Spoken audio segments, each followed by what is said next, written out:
আছেই। মা আছে, মা প্রায় ৮০-৮৫ বছর বয়স। মা তো মায়ের এই শরীর নিয়ে চলতে পারে না, তারপরও সন্তান তো ফেলে দিতে পারে না। মা কিন্তু পাশে আছেই। মায়ের মতো আপন কেউ হয় না। এই মা আজকে 13 বছর থেকে 2012 সাল থেকে 25 সাল পর্যন্ত এই তেরো তেরো বছর ধরে আমার মা আমাকে দেখশন করে। এই মা আমাকে এই ঘা গুলা ড্রেসিং করে, মা আমাকে 4টা রান্না বাড়া করে খাওয়ায়।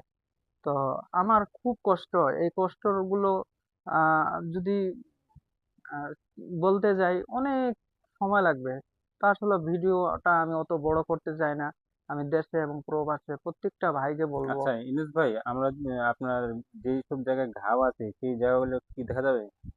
ভাই দেখা তো যাবে, কিন্তু আপনার এই ফেসবুকে এগুলো তো নিবে ব্লার না। করে দেওয়া যাবে, সমস্যা নাই, যেন মানুষ বুঝতে পারে এই সব জায়গায় মধ্যে ঘাও আছে। মানে ঘাগুলা তো এগুলা তো একটু জায়গার মধ্যে, ও, এগুলা তো না সেন্সিটিভ দেখায়। জায়গার মধ্যে, হ্যাঁ, বুঝতে পারছি। এগুলা না আচ্ছা দেখায় ঠিক আছে, এগুলো না বেটার। দেখালাম। আচ্ছা আপনি কি সেভাবে